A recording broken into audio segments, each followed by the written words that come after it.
नमस्कार, स्वागत है आप सभी के इंडियन न्यूज में। मैं हूं आपके साथ संगीता। आज हम बात करेंगे आपसे भारत जोड़ो यात्रा के बारे में। इस ऐतिहासिक आंदोलन का हिस्सा बनने के लिए सभी वर्गों के लोग एक साथ आए। यह भारत की एकता, सांस्कृतिक विविधता और भारतवासियों के अविश्वसनीय धैर्य का उत्सव रहा। 7 सितंबर 2022 एक ऐसा ऐतिहासिक दिन बन गया जब भारत जोड़ो यात्रा के रूप में एक जन कल्याणकारी आंदोलन का आगाज भारतीय राष्ट्रीय कांग्रेस द्वारा शुरू किया गया, जिसका उद्देश्य नई दिल्ली में भाजपा के नेतृत्व वाली केंद्र सरकार की कथित विभाजनकारी राजनीति के खिलाफ देश को एकजुट करना है। ऐसे भारतीय राष्ट्रीय कांग्रेस के पूर्व अध्यक्ष एवं सांसद राहुल गांधी और तमिलनाडु के मुख्यमंत्री मुथुवेल करुणानिधि स्टालिन द्वारा कन्याकुमारी से प्रमोशन किया गया था। ऐसे मूल्य वृद्धि, बेरोजगारी, राजनीतिक केंद्रीकरण और विशेष रूप से भय कट्टरता की राजनीति और नफरत के खिलाफ लड़ने के लिए बनाया गया था। 30 जनवरी 2023 को इस यात्रा का समापन हो चुका है। आइए देखते हैं कांग्रेस की भारत जोड़ो यात्रा का ये सफर कैसा रहा। राहुल गांधी ने अपने दिवंगत पिता राजीव गांधी, स्वामी विवेकानंद और तमिल कवि तिरुवल्लुवर को श्रद्धांजलि देने के बाद 7 सितंबर 2022 को कन्याकुमारी में यात्रा की शुरुआत की। कांग्रेस ने कहा कि यात्रा भारत का सबसे बड़ा जनसंपर्क कार्यक्रम है, जिसके दौरान लोगों की चिंताएं दिल्ली पहुंचेंगी। यात्रा 14 दिसंबर को कोल्लम पहुंची, जब राहुल गांधी ने श्री नारायण गुरु के प्रति सम्मान व्यक्त किया। उन्होंने स्थानीय काजू कार्यकर्ताओं से मुलाकात की और आगामी संसदीय सत्र में उनकी शिकायतों को उठाने का वादा किया। इस सप्ताह के दौरान यात्रा ने कोल्लम, अलप्पुझा और कोच्चि जैसे शहरों में प्रवेश किया। राहुल गांधी ने 22 सितंबर को कोच्चि में महात्मा गांधी को पुष्पांजलि अर्पित की। बीजेपी नेताओं ने झूठ कहा कि 23 सितंबर को विरोध मार्च में ब्रेक पॉपुलर फ्रंट ऑफ इंडिया के साथ एकजुटता में था। केरल उच्च न्यायालय ने भारत जोड़ो यात्रा को विनियमित करने की याचिका खारिज कर दी, जिसके बाद मार्च करने वालों ने 29 सितंबर को तमिलनाडु के त्रिशूर, मलप्पुरम और गुडलूर में प्रवेश किया। तमिलनाडु और फिर कर्नाटक में जाने से पहले केरल में यात्रा का अंतिम दिन 28 सितंबर था। यह अगले दिन तमिलनाडु में नीलगिरी पहुंचा। 23 सितंबर को इसने भारी भीड़ को आकर्षित करते हुए कर्नाटक में प्रवेश किया।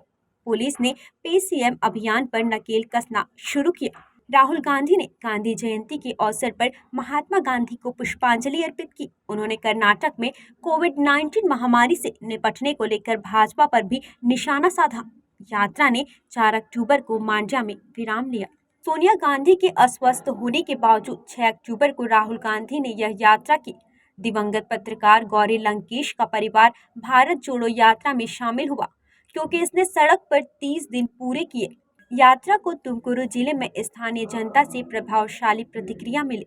राहुल गांधी ने चित्रदुर्ग जिले में बेरोजगार युवाओं से मुलाकात की। कांग्रेस ने कन्नड़ भाषा और अन्य क्षेत्रीय भाषाओं के महत्व पर बल दिया।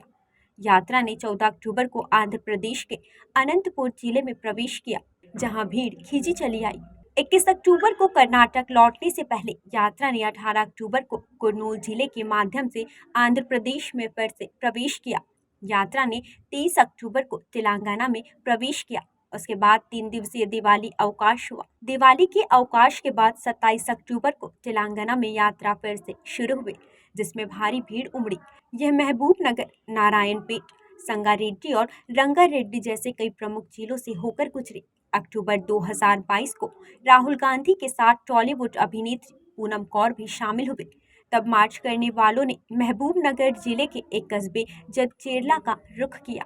नवंबर 2022 को अभिनेता और फिल्म निर्माता पूजा भट्ट विरोध मार्च के 56वें दिन हैदराबाद में भारत जोड़ो यात्रा में शामिल हुए। नवंबर 2022 की शाम को मार्च के 61वें दिन भारत जोड़ो यात्रा ने महाराष्ट्र में प्रवेश किया। यात्रा तेलंगाना के मदनूर मंडल जिले के मेनूरू गांव से महाराष्ट्र के नांदेड़ जिले तक गई। भारत जोड़ो यात्रा ने 10 जनवरी 2023 को शंभू सीमा के माध्यम से पंजाब में प्रवेश किया। राज्य में यात्रा शुरू होने से पहले राहुल गांधी ने अमृतसर में स्वर्ण मंदिर का दौरा किया। 14 जनवरी 2023 को जालंधर से कांग्रेस सांसद संतोख सिंह चौधरी का पंजाब में भारत जोड़ो यात्रा के दौरान फिल्लौर में भारत जोड़ो यात्रा के दौरान दिल का दौरा पड़ने से निधन हो गया। 15 जनवरी 2023 को दिवंगत पंजाबी गायक सिद्धू मूसेवाला के पिता और इतिहासकार मृदुला मुखर्जी भारत जोड़ो यात्रा में शामिल हुए।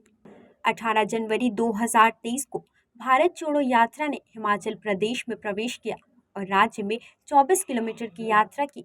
19 जनवरी 2023 की शाम को कठुआ जिले के लखनपुर में झंडा सौंपने के समारोह के साथ भारत जोड़ो यात्रा ने पंजाब के पठानकोट से जम्मू और कश्मीर में प्रवेश किया।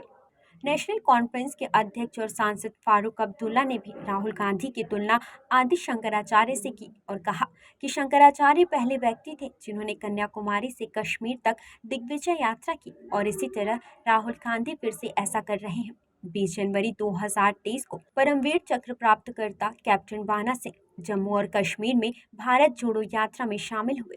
कांग्रेस पार्टी ने मंगलवार 23 अगस्त को एआईसीसी मुख्यालय में भारत जोड़ो यात्रा के लिए प्रतीक चिन्ह, ध्येय वाक्य और वेबसाइट लॉन्च की। भारत जोड़ो यात्रा 7 सितंबर 2022 को कन्याकुमारी से शुरू हुई। यह 3,570 किलोमीटर लंबी 150 दिवसीय पद यात्रा जो देश भर के 12 राज्यों और 2 केंद्र शासित प्रदेश को पार करी। यह कन्याकुमारी से शुरू होकर श्रीनगर में खत्म हुई। यात्रा पूरी तरह पैदल चलकर ही संपन्न हुई। यात्रियों को 2 पालियों में प्रतिदिन कुल 23 किलोमीटर की दूरी तय करनी पड़ी। जम्मू कश्मीर में भारत जोड़ो यात्रा का समापन हुआ। भारी बर्फबारी के बाद भी राहुल गांधी ने अपने भाषण में भारत जोड़ो यात्रा का समापन किया। हजारों लोगों एवं समर्थकों ने राहुल गांधी का प्रदेश में पहुंचने पर स्वागत किया और यात्रा में पूरे उत्साह एवं जोश से भाग लिया। कांग्रेस नेता राहुल गांधी ने 3,570 किलोमीटर की यात्रा का नेतृत्व कर पार्टी कार्यकर्ताओं और आमजन में उमंग एवं नया जोश भरा। यह यात्रा 7 सितंबर 2022 को तमिलनाडु के कन्याकुमारी से आरंभ हुई और 30 जनवरी 2023 को श्रीनगर में राष्ट्रीय ध्वजारोहण के साथ समापन हुआ। इस बीच राहुल गांधी 16 प्रतिनिधिमंडल से मुलाकात भी किए। वैसे तो राहुल गांधी की भारत जोड़ो यात्रा कई कारणों से चर्चा में रही, किंतु यात्रा के दौरान राहुल गांधी की बातें लोगों को काफी आकर्षित करती रही। जैसे आप किसी भी धर्म जात के हो, बच्चे या बुजुर्ग हो, आप इस देश के हैं। उन्होंने कहा, मैं नफरत के बाजार में मोहब्बत की दुकान खोलने आया हूँ। मेरे दिल में आपके लिए मोहब्बत है। भारत जोड़ो यात्रा को संबोधित करते हुए राहुल गांधी ने कहा, हिंदुस्तान के सामने नफरत, हिंसा, बेरोजगारी और महंगाई सबसे बड़े मुद्दे हैं। सरकार ने इस देश को रोजगार देने वाले छोटे मध्यम व्यवसायियों को खत्म कर दिया है। नतीजा यह हुआ कि कन्याकुमारी से कश्मीर तक युवाओं के मुंह में एक शब्द है, बेरोजगारी, बेरोजगारी, सिर्फ बेरोजगारी।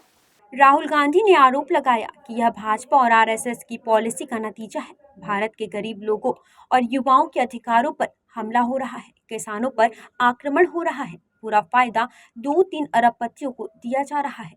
कहा कि 2 हिंदुस्तान बनाए जा रहे हैं, एक अरबपतियों और दूसरा छोटे व्यापारियों, किसानों, मजदूरों का हिंदुस्तान बनाया जा रहा है। यह यात्रा 7 सितंबर 2022 को तमिलनाडु के कन्याकुमारी से आरंभ हुई और 30 जनवरी 2023 को श्रीनगर में राष्ट्रीय ध्वजारोहण के साथ संपन्न हुई। इस बीच राहुल गांधी 16 प्रतिनिधिमंडल से मुलाकात भी की। राहुल गांधी ने भारत जोड़ो यात्रा के तहत पदयात्रा की समाप्ति के बाद संवाददाता सम्मेलन में कहा था कि एक तरफ कांग्रेस का नजरिया और दूसरी तरफ भाजपा और आरएसएस का अहंकार एवं नफरत का नजरिया है। यह भारत जोड़ो यात्रा के तहत राहुल गांधी का 13वां संवाददाता सम्मेलन था। कांग्रेस के पूर्व अध्यक्ष ने विपक्षी एकजुटता से जुड़े सवाल पर कहा था, आप किस आधार पर कह रहे हैं कि विपक्ष बिखर चुका है? विपक्षी एकता बातचीत और एक दृष्टिकोण के बाद आती है। यह कहना सही नहीं है कि विपक्ष बिखरा हुआ है, मतभेद है, लेकिन विपक्ष साथ खड़ा होगा और लड़ेगा। राहुल गांधी का कहना था कि भारत जोड़ो यात्रा विचारधारा की लड़ाई है। वर्तमान यात्रा की सफलता से प्रेरित भारतीय राष्ट्रीय कांग्रेस ने अन्य राज्यों में कई और यात्राओं की योजना बनाई है। भारतीय राष्ट्रीय कांग्रेस ने कहा कि उसने यात्रा के दूसरे चरण को अगले साल पूर्व से पश्चिम तक, गुजरात से अरुणाचल प्रदेश तक करने की योजना बनाई है। कांग्रेस अगले साल गुजरात के पोरबंदर से अरुणाचल प्रदेश के परशुराम कुंड तक एक और मार्च निकालने की योजना बना रही है। ये तो थी इंडियन न्यूज की तरफ से भारत जोड़ो यात्रा को लेकर एक विशेष जानकारी। कैसी लगी आपको हमारे द्वारा दी गई ये जानकारी, हमें जरूर बताइएगा और बने रहिएगा इंडियन न्यूज के साथ। नमस्कार।